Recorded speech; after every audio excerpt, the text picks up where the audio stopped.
Salam sejahtera bagi kita sekalian.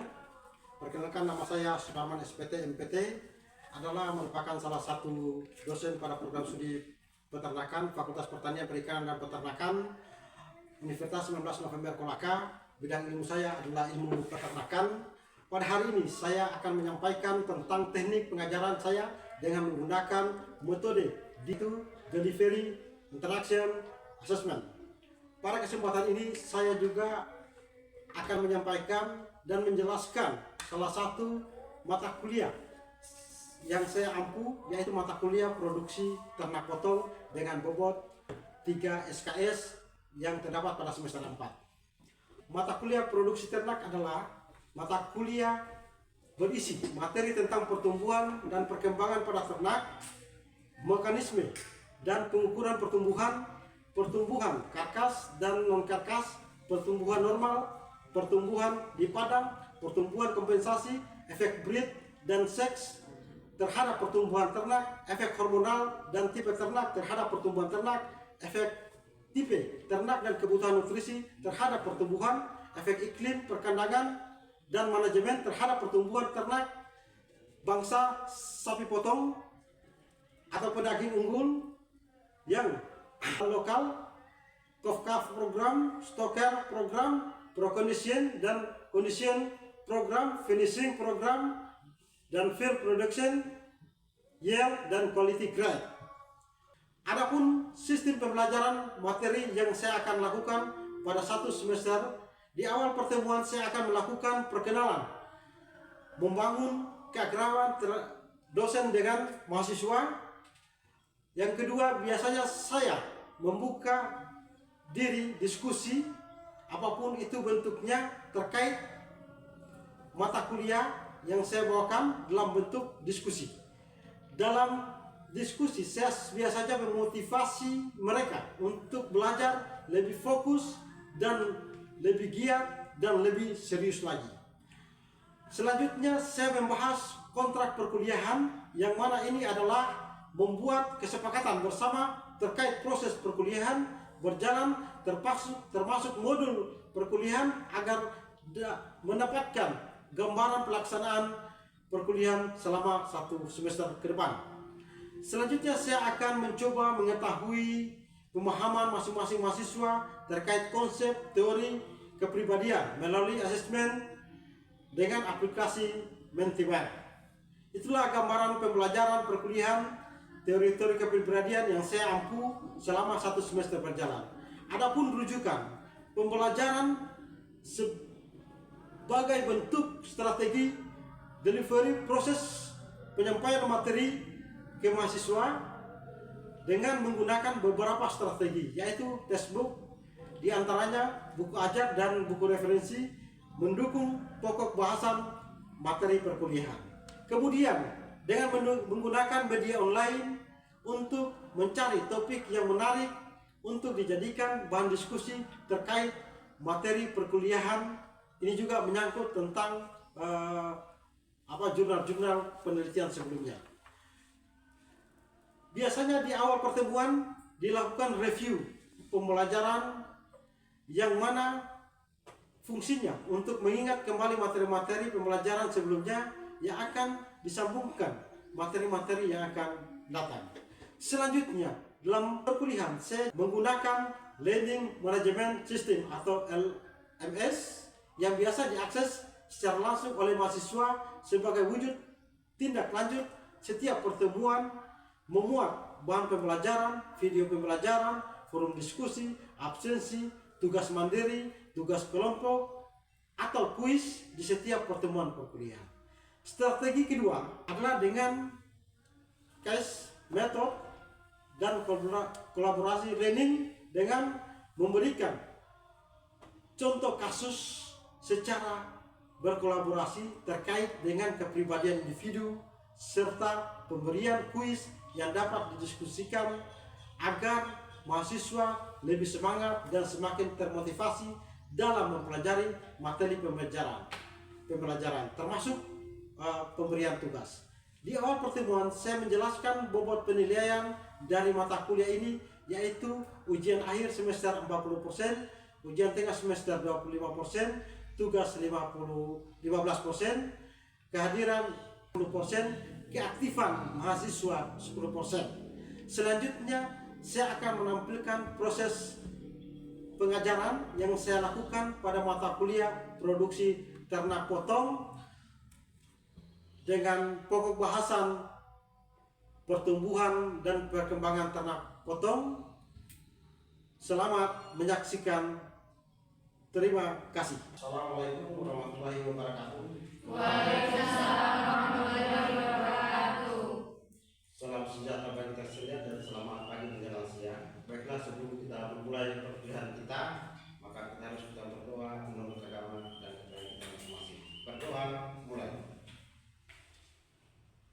Berdoa selesai. Juga ada ternak kuda dan lain, ada babi, ya, yang masuk dari ternak potong. Ya, kita lihat pertumbuhannya sangat bagus semua. Pertumbuhan ternak potong Indonesia, karena mungkin cara penanganannya yang lebih baik. Di atas ada gambar sapi impor, ya, limosin, ya, ini seberat hampir 1 ton, ada di Kabupaten Manado juga. Ini asalnya ada kambing buru, ya, bur, ya, dan kambing peternakan tawar. Ini ada bawa dari Pajongan, ya. Jadi sektor terkait ternak potong itu mengalami perkembangan secara signifikan di Indonesia, di mana untuk memenuhi permintaan daging yang terus meningkat di masyarakat. Apalagi sekarang ada program pemerintah menyangkut tentang barang gizi, ya, untuk anak sekolah. Jadi kita harus siapkan bahan bakunya. Apa bahan bakunya? Salah satunya adalah dari ternak untuk mendapatkan protein hewani, ya, dalam bentuk daging itu untuk memenuhi makan gratis, ya, yang apalagi dicanangkan oleh pemerintah Indonesia, ya.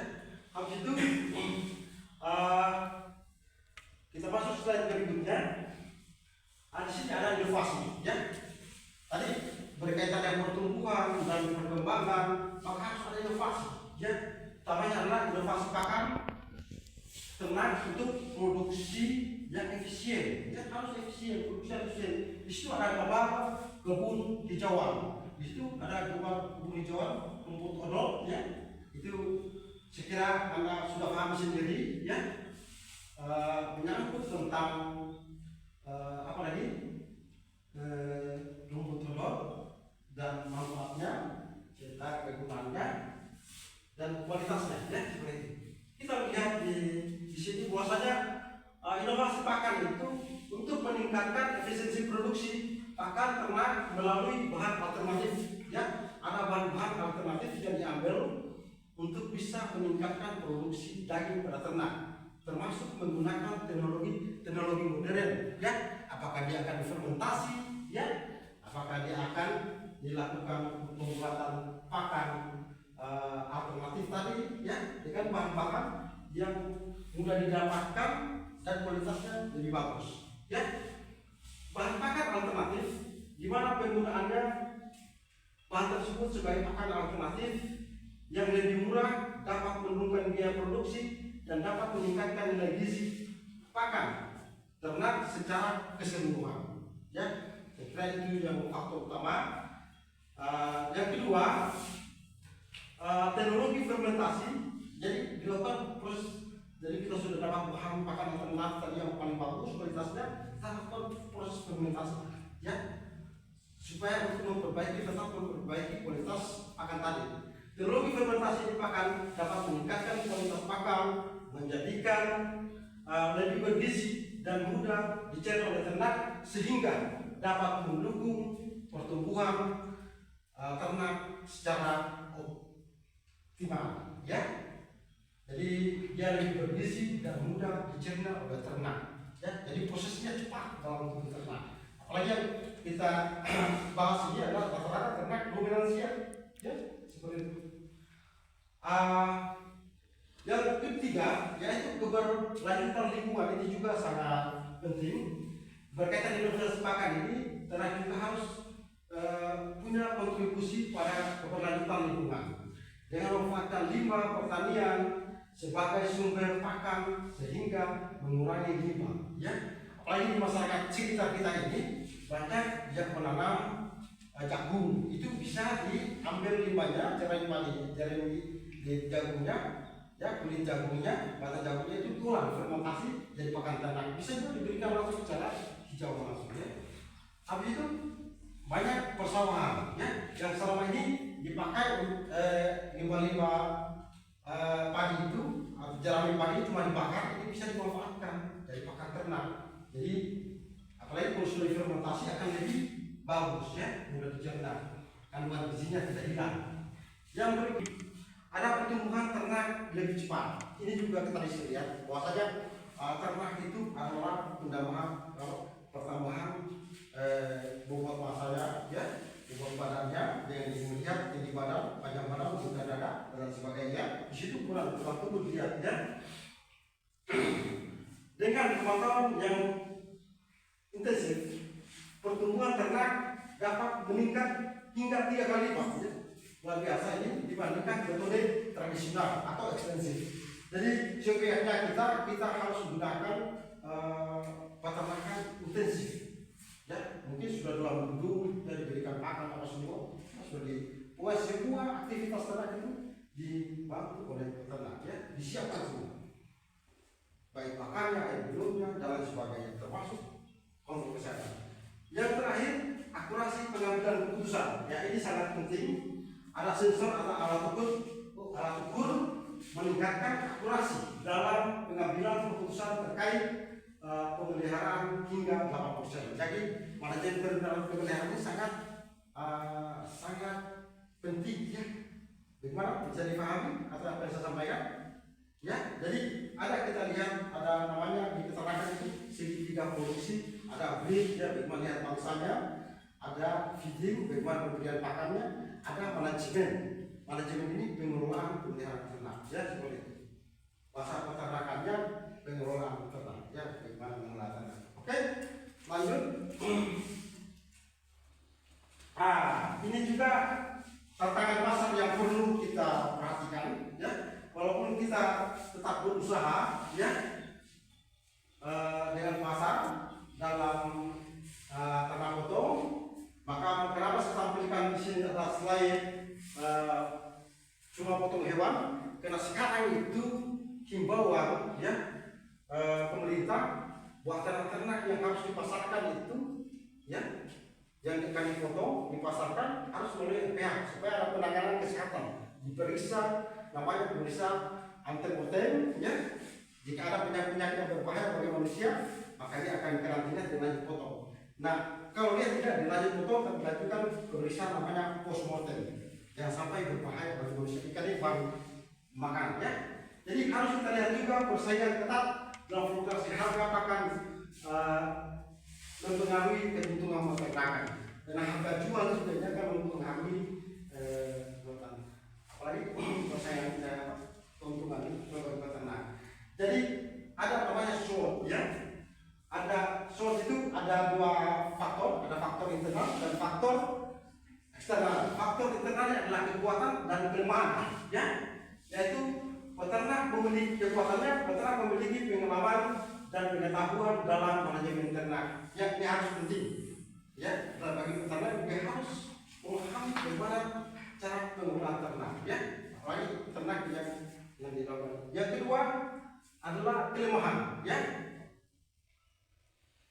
Kelemahannya ini berkaitan dengan fluktuasi harga tadi.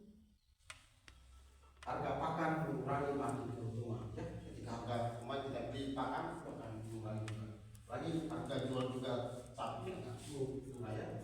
Faktor eksternalnya adalah peluang ya. Peluang ini diversifikasi sumber pakan dapat meningkatkan ketahanan usaha ya. Diversifikasi ini perluasan usaha ya, atau menghasilkan produk-produk terbaru ya. Mungkin tadi kita sudah berikan pakan secara hijau, kita buat fermentasi ya, buat apa lagi permen pakan itu bisa ya. Permen pakan dari hijauan bisa diberikan ke sana. Yang eksternal yang berikutnya adalah ancaman ya. Ancaman itu berkaitan dengan saingan pasar yang ketat ya, dapat mempengaruhi harga jual produk. Ini sangat penting. Mengapa banyak sekarang kita mendengar ada daging-daging impor atau sapi impor dari luar negeri. Ya, pertama adalah ini persaingan pasar.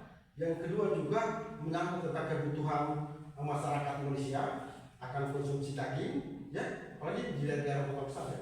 Apalagi di Indonesia banyak orang-orang luar, ya, yang masuk ke Indonesia untuk tinggal atau jadi duta besar, ya. Manfaat perkembangan ternak sapi potong untuk kualitas dan produktivitas. Yang pertama, perkembangan ternak teknik pemeliharaan, peningkatan kualitas daging yang dihasilkan, ya.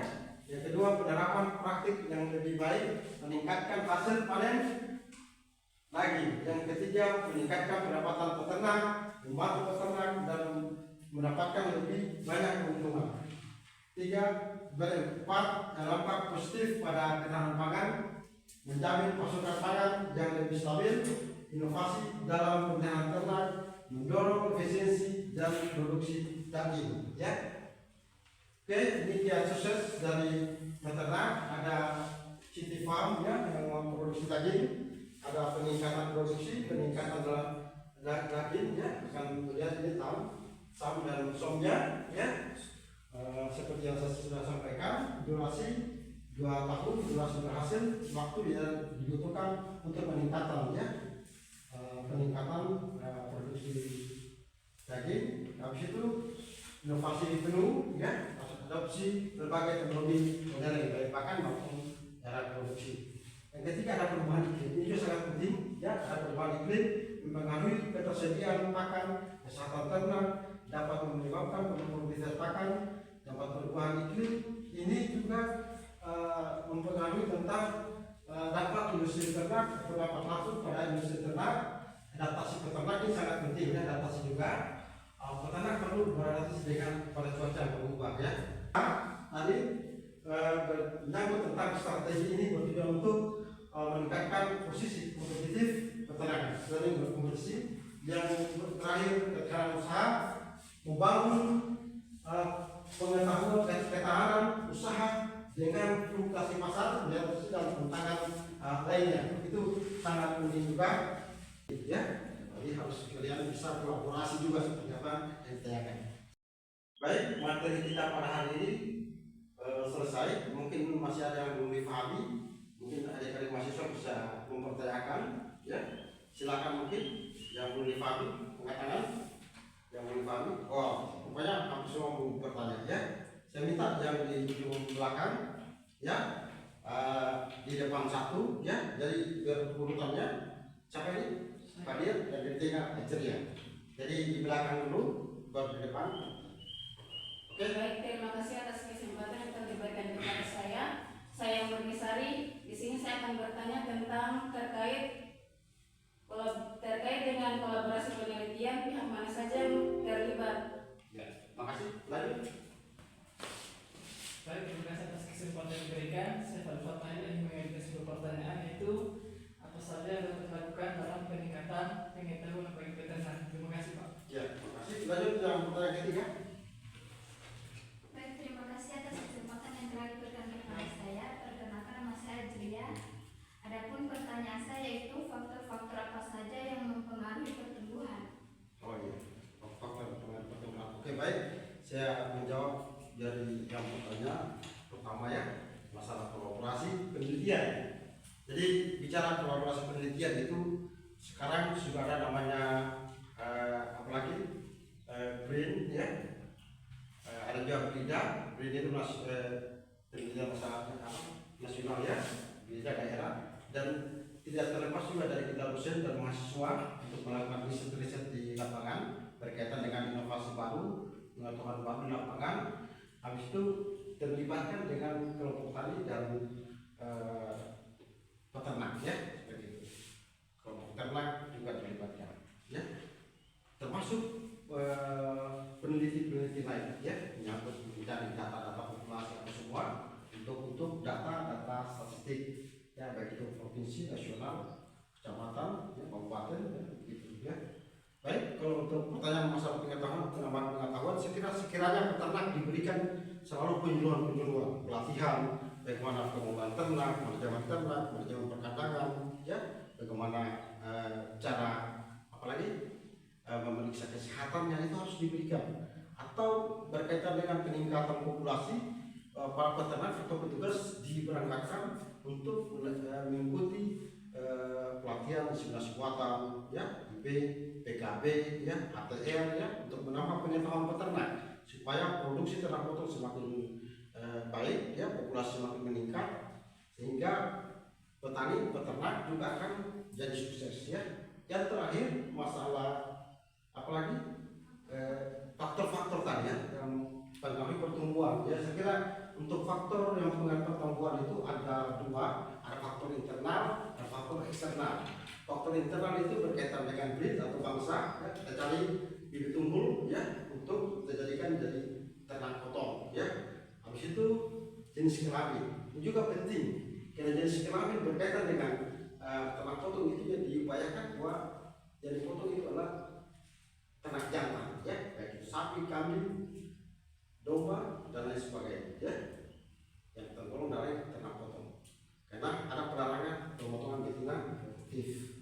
Habis itu umur, ya, dilihat mungkin sudah waktunya bisa panen sapinya untuk bisa dijual, ya, mungkin buat ini untuk bisa mendapatkan keuntungan atau bagi peternak, ya. Habis itu ada perlakuan khusus, ya, mungkin pergerakan di internalnya yang berkaitan dengan faktor eksternal itu menyangkut tentang pemberian pakan. Kalau pakan diberikan tidak berkualitas, maka produksi pertumbuhan juga tidak semakin meningkat. Karena ini akan mempengaruhi berat badan, tinggi badan, berat badan, dan lingkar dada. Kalau itu sudah terpenuhi, maka produksinya akan bagus. Maka akan diberikan pakan alternatif dengan inovasi ini dalam pertumbuhan. Kita berikan pakan alternatif, ya, yang fermentasi, yang berkualitas, kita cari rumput hijauan yang lebih bagus, ya, seperti itu. Yang kedua, faktor iklim juga sangat mempengaruhi kehidupan ternak.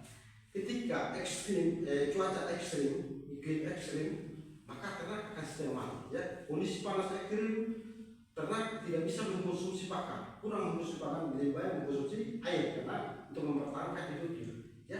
Jadi pertumbuhan juga akan mempengaruhi. Jadi kita bagaimana siasati dengan inovasi ini. Ketika panas mungkin dikasih kipas blower, ya, supaya dia dingin di dalam ruangan.